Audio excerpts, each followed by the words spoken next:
Welcome back, all my 40K fanatics out there. I'm DJ here with Tim's Nation, currently Tim's Nation, to give you the list that's going to be taking on Lane in our next battle report. So thank you all for the suggestions. You really help get the creative juices going. As I mentioned before, we are looking at changing the name to something more linear, since Lane and I have been doing this for quite some time now. So we are going to be changing the name of the channel here in the near future. And a lot of great suggestions really helped us. Like, there's a lot of conversations, and it's definitely getting us in the right direction. Today, speaking of right directions, we are going back towards the competitive side of things, and I am playing Necrons once again. But with this Necrons list, there was a couple things that I liked from my last list. There was a couple things that I've also been kind of spitballing, some creativity, if you will, with Necrons, and some things I haven't run before. So I want to continue down that path. Those of you who have followed before saw that I ran the all character list and was able to get that to a point that I took it competitively and took best in faction, or not best in faction, I'm sorry, best in Xenos at a recent GT. So now got to go at the next crazy concoction. And we're going into a couple areas of some stuff that I've been wanting to try and some stuff that I needed to add to my collection. The Ghost Arcs are back. We're running 6 Ghost Arcs today in this crazy list that is really kind of twisting some of the rules of the Necron detachments and dynasties. And yeah, we're going to see how this does going into Lane today. Obviously, room for improvement. This is the first draft for this list, so we'll see how things go. Some possibilities, I looked at this thing and I had a couple of different ideas and concepts and different stuff I wanted to try.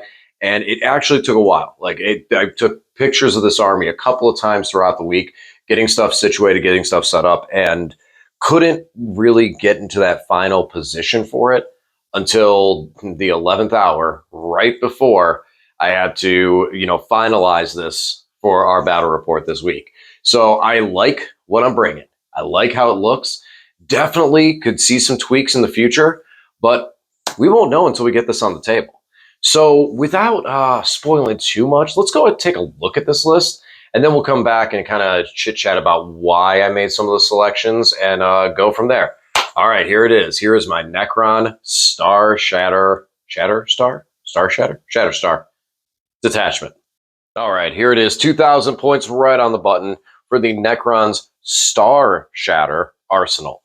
This is the Grotmist detachment that is vehicle and mounted based, where it gives a boost. All vehicle and mounted units gain assault for their weapons or the guns. And the entire detachment, every unit in this detachment, regardless of it's a vehicle or mounted, will get +1 to hit when shooting at units that are on objective markers. Since this game is primarily based over objective markers, it's a pretty good buff to go. It's actually +1 to hit, so this would also do pretty well in combat too. The stratagems and the enhancements primarily go after the vehicles in that sort of way. So there'll be some nice little buffs that we get in there, especially with the detachment, the stratagems. Probably the biggest one is for 1 command point, I can send vehicles directly through walls. So that's a pretty good one. There's some very strong strats that are 2 command points. Not sure if I'm going to be able to get to that realm since I won't be bringing Emotech, but we'll see. We'll see, how things play out. It's going to be tough to not just be sending my Ghost Arcs, make them ghostly, and go right through walls. So it's going to be really tough and to not want to do that a bunch. And but we'll see. We'll see how it plays out. All right. So first and foremost, yes, they're back. The boats are back. 6 of the Ghost Arcs. And as you noticed from last time, I got them primed. I hit them with a light white of airbrush to start getting them ready for the green. And you see here's one that's this has been my test subject. I restarted all of them. I had one that was kind of painted up before, wasn't happy with it, so I kind of restarted to get back over to my theme. So here's one that I've been kind of working on a little bit, getting it, get one done first and then go back over, and I'll have a better idea for the other one. So we're getting this one situated. Once I'm comfortable with the color scheme, then I'll work on the other ones. But yeah, 6 Ghost Arcs. Now, these are dedicated transports, which means, if you noticed, I have to have a unit start in these things or they're destroyed at the beginning of the game. So I do have 6 units to go inside, and we'll talk about those more in a minute. Toughness 9, 14 wounds. 3 up with a 4 up invuln. They all have the Gauze Flare arrays, which are 5 shots apiece. 10 shots if rapid firing, and they have 2 of those. So they can get 20 shots at 12 inches. It's a basic gauze flare like the Necron Warriors would have, strength 4, AP 0, 1 damage, but it's a bunch of it. Hitting on 3s, and then again, if we're going at units on objective markers, we'll be hitting on 2s with these guys. All around, these guys are kind of obnoxious at how durable they are, and they're big. As you can notice from the picture, the prior picture of the army and this, these guys are really, really big and take up a lot of room on the table. Now, the dedicated transport part of it. One, these guys have a rule that's called Repair Barge. And we only have 2 squads of Necron Warriors, so I don't expect to use that very much. But it's there if we need it. When you hit one of my Necron Warrior units, immediately after the attack is resolved, I can target 1 unit with 1 Ghost Arc per phase, per turn, and that's player turn, and activate a reanimation protocol, so they'll get D3, and then the Warriors get plus D3 to that as well. So, now, with that, the transport thing, as I was mentioning. The transport capacity is 10 Necron Warriors and 1 Necron Infantry character. The Necron Infantry character does not need to be attached to that unit. So that's what we're going to kind of tweak and play on here a little bit with that. And we'll talk about that more in a little bit. So we have 6 of these, so we're going to need 6 units to go inside to at least start the game there to get these guys moving along down the field. Yeah, so otherwise, big boats, good amount of shooting, and just all around pretty bulky and just kind of difficult to have to deal with. They are going to be bringing along one of their friends, the Doomsday Arc. We got one of these. We're bringing 1 Doomsday Arc in here today. So Doomsday Arc, its big deal is that it's got 1 big super cannon.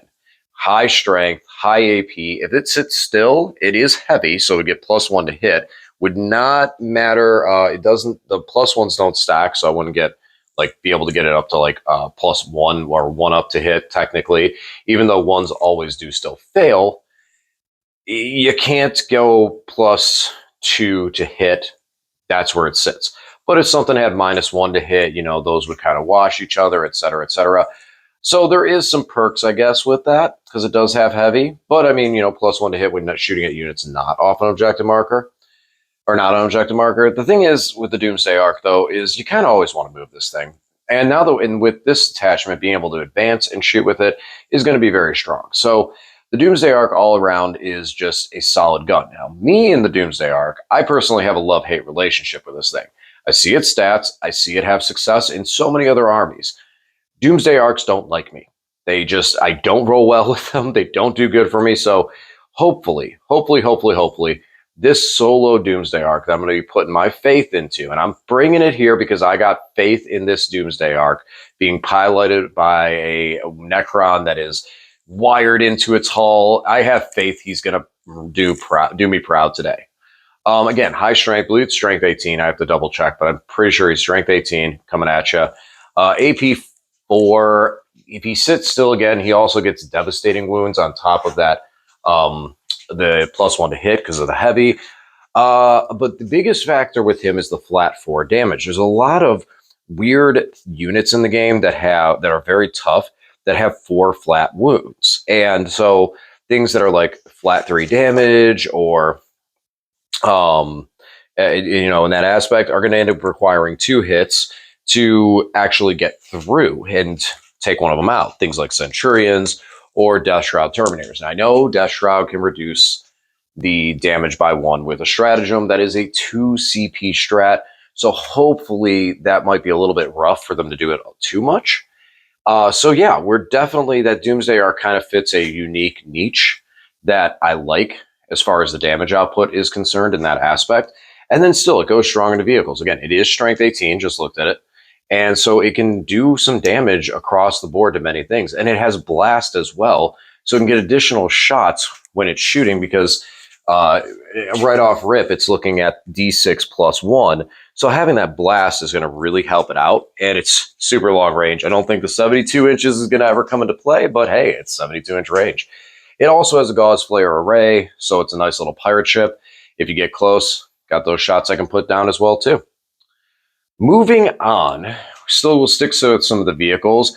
We got some spiders. I've been waiting a long time to do Starshatter with spiders. And this is one of the changes I had to make with this list because I realized I'm running Starshatter again. I'm running all these vehicles and I didn't have any spiders in there. I know. I couldn't believe it myself. How did I not have spiders in there? So we went a little bit further with it. I considered dropping a Ghost Arc to go all the way and take 6 of them, but we're just going to take 2 by 2 for this today. So the spider is a big deal with them is that they're going to give all my vehicles a 6-up Feel No Pain. Hey, look at that. We're playing Iron Hands. With 6-up Feel No Pain is an aura, and they do mortal wounds or devastating wounds to me, or psychic attacks specifically. Then we get a 5-up Feel No Pain. But that's for everybody, not just the vehicles. So vehicles will get a 6-up for the aura. Now, on top of it, these guys will be able to hit on 2s because they hit on 3s normally with their particle beamers. So hitting on 2s and devastating wounds. So some nice heavy volume of shooting that can do dev wounds. So these guys are able to hit multiple different targets with that stuff. Again, since they're vehicles, they can advance and shoot. Really nice there. So I really have been curious on how the spiders will look at a Starshatter. And this is going to be the first time I get to use them. And I'm looking forward to seeing how these guys function on the table. They do well in combat too, especially if they're fighting units that are on objective markers. Look at that +1 and be able to hit on 3s. So that's going to be really nice. And be able to do that extra damage. Not quite, I mean, Canoptic full rerolls is really, really strong. But hitting on 3s will be very nice as well. Moving on, now we'll have the mounted.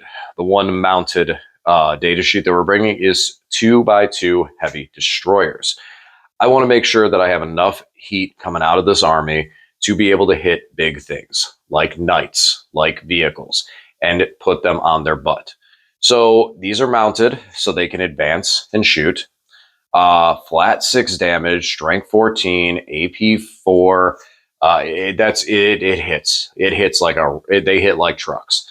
And because of how far back they're going to be, it's kind of gets difficult to get to them. Now, in matchups where I don't need them, moments where I don't need them and stuff, this is a unit that can kind of hold out my backfield, hold my back objective marker, and do any secondaries that I need in that, kind of against that back table edge because of their long range. So these guys are going to kind of do a couple different jobs for me in that aspect. But a big part of it is that when something big and nasty pops out and rears its ugly head, we can put these guys into it. If it's on an objective marker, we'll be hitting on 2s. And they do have lethal hits. So a 6 on that hit is just going to be bam, that's a wound. And then if they fail their invulns, fail their saves, flat 6 damage can really take a chunk off pretty much everything in the game. Combined with the fact that we have 4 of those, I mean, you're looking at a potential 24 damage coming right over with just these 4 guys. That's a lot of damage. Granted, we're saying all of them hit, wound, and you fail all your saves, but still, these guys can hit like trucks. So yeah, we're going to see how they do with that. I've had good success with them in the past. Would have liked to do it as a 3-man, and I strongly considered going 3 by 1 on it and just having one kind of hang out in the back and one that was more of a shooting target, just for reanimations and stuff like that. But for this, we're just going to do the 2 by 2 just to have a little bit extra coverage. And like I said, we'll see how it looks in the future. Moving on, now we get over in the infantry. Okay, so like I said, we got 6 things going into Ghost Arc. So the first 2 things going in are going to be 2 10-man squads of Necron warriors with the Gauze Reaper. Not a lot to talk about here. These are my action monkeys. They're going to be the ones that, okay, I draw this secondary, disembark, put these guys out there, go complete an action, go exist in a location to score some points. That's their job. Now, typically, out of warriors out of Awakened Dynasty, get that +1 to hit to get past the fact that they're only ballistic skill 4 up. So if these guys are shooting at units that are on objective marker, at least they'll get that 3 up. But as I mentioned, the primary job for these guys is going to be kind of just some board coverage at midfield, go and complete actions and try and score secondaries in that sense, and be an OC2 unit to mess with other people's OC values. Since we're not bringing Psychomancers today, I wanted to keep the characters a little bit lower for that reason. So these guys, that's kind of going to be their job, is to kind of mess with the OC a little bit.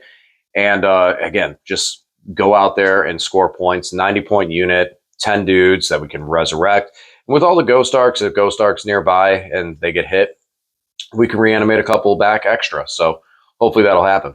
Moving on, we have one single Overlord with the Translocation Shroud. I considered taking a regular Overlord just to have that Tachyon arrow to chuck, and you know what? Maybe in the future, we'll see how it does. But for this build, I wanted the Translocation Shroud. He is also going to have the enhancement that gives me the aura of reroll ones to hit and wound. That's basically one of the Silent King buffs. So it's going to be really nice to have it on a little Overlord with Translocation Shroud. Now, he doesn't reduce damage like the Overlord does, but he will get that auto advance 6 that the Overlord doesn't. So it's going to be, I'm going to be able to keep him kind of in position where I want him to be to get the best out of that enhancement. That's a big reason for it. So we're going to see how that goes. Now, he does reduce strats that I target him with down by 1. Not a ton that I can hit him with. Realistically, I mean, there's a couple of generic strats maybe, but not a real whole lot there. He does come with a res orb that he cannot use because he's not leading a unit. So there is some wasted equipment there, but unfortunately the enhancement can only go onto an Overlord or Catacomb command barge. And I just feel like the Catacomb is going to be a lot harder to hide and keep it in position where I want it to be, where the Overlord's going to be able to tuck into much more crafty position. So we're going to give him a try this way. Again, one of the things on the fence, I could switch him over to a regular Overlord that gets a Tachyon arrow and have an arrow shot out there, plus the damage reduction. There's a lot of benefits there, but I don't want to run into a position where that Overlord isn't able to get to the area I want him to be in safely and provide that enhancement, because that enhancement is pretty big, and it's kind of really the only reason I'm taking him is for that enhancement to have the reroll ones effect to hit and to wound that will be very strong across the board for this army. And also, he is a Necron character. So like the Necron warriors that are going in Ghost Arcs, he's going to get his own little independent Ghost Arc so that the Ghost Arc doesn't get blown up at the beginning of the game. And as for the last 3 Ghost Arcs, we are going to have 3 Skorpekh Lords. Now, here's the thing. Skorpechs cannot go into Ghost Arcs, but an infantry character can. And guess what Skorpekh Lords are? They are characters and they are infantry. So each one of these Skorpechs is going to have its own individual Ghost Arc. Mr. Thanos with his Infinity Gauntlet is going to have the enhancement that I can target a vehicle or mounted unit in my command phase, and that unit will get -1 reduced damage by 1 for the next turn.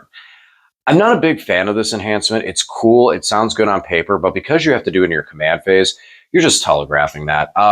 So I'm not like banking too much on it. I took it because I had the 15 extra points, or the 25 extra points to spend, and that put me exactly at 2,000. So it's one of those things I'll use it.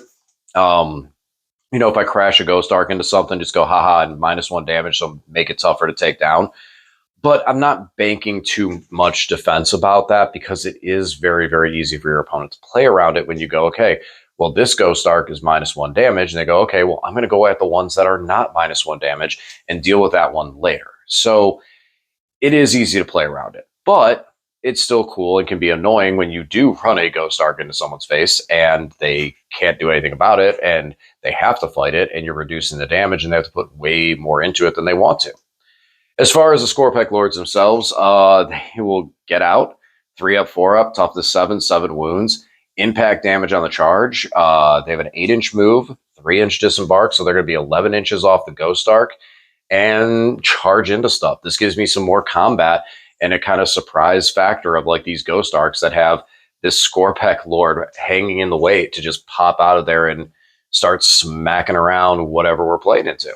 So, and like I said, this is one of the tweaks where it's like, okay, they're infantry, they're a character. The Ghost Arc says an infantry character model, so let's give it a try. It's something that one of my buddies, we were chatting about it, and I think that this has some play. And I think this is going to be really strong, and even in some future designs of this list, I think this will kind of stick it out. And but we'll see. We'll see how this does. I feel like these guys will do well. I've had a lot of success with them in the past, so we'll see how these guys do today. And that is the list. So there you have it. It's fun. It's funny. So like I said, the Score Pack Lords I have a lot of faith behind. And in some ways, some things you might look at and go, well, wait, why not this? So, like the Necron Warriors at 90 points, I could go and take individual characters and put them inside. But with us already giving up, bring it down, I don't want to go have my opponent go, okay, I'm going to take 2 kill secondaries and take bring it down and assassinate and just I almost have an auto 40 on secondaries. In some previous videos, I talked about the fact that we can play into the challenge cards a little more by our opponents taking early leads by destroying some of our stuff and with the characters and stuff like that, and catch up by drawing challenge cards. Again, I don't understand how people feel about them, but it is part of the game. So it's something that Necrons, we can play to our advantages on that. So I already know Bring It Down is going to be tasty because of how many vehicles I have. There's no way around that. So I don't want to give Assassinate 2. So now we only have 4 characters in this list, and we're not giving up that. I mean, someone could take it, and they could score really high on it, but they won't max out on it. So that's a positive. And then at the same time, too, if someone's kind of doing that, I could realistically like bunk the characters back and just kind of stay back with them and not give it up. And really push someone to play into late in the game and try and see what secondaries I could draw into and just try to really reduce how much my opponent's actually able to get to and destroy. Another factor is that we're actually bringing quite a bit of heat. In some other lists, I like to play a little fancy, do a little finesse out there, try and win on the scoreboard, stuff like that. With this, I'm trying to blow stuff up. I have a lot of stuff out there to do a lot of damage. Even the Ghost Arcs. I mean, realistically, when you look at it, I can move through walls. I can advance and shoot with them. They already have a 10-inch move. So if you go to center field early and you're like, all right, cool, I'm going to move on center and hold center, I could bring 6 Ghost Arcs to bear on that thing. And then each of those Ghost Arcs putting down 20 shots a piece because it's 10 per Gauss Flare at 12 inches. So you have 20 shots per Ghost Arc. That's 120 shots that we could be putting down there. Granted, yes, I'd have to have all of them in rapid fire range. Probably not going to happen. But it's still, there's a lot of shooting that could be brought to bear. You're on an objective. I'm hitting you on 2s, and we got an Overlord to pop up in there and go, let's re-roll 1s while we're at it. Lethal hits on a bunch of stuff. And then, like I said, with things like the spiders, being able to shell out some dev wounds and things like that, we actually have the ability to kind of lay in wait, cover the field fast because of how quick a lot of this stuff moves, cover the field, make a deep strike impossible into our backfield, and just start moving across the field and just have a lot of coverage that as our opponent starts bringing stuff, we can really just shell it as much as we can and as much as we want. This is the first test, and this is what we're going to try out, and we'll see how a lot of this stuff does. I feel like later videos, when we work on this a bit more, we'll kind of have more of an idea of the direction we want to take this in. For right now, I like it. I like how it looks. And we'll see how this does. All right, guys. Well, let me know what you think. As always, thanks for watching. I'll talk to you again soon.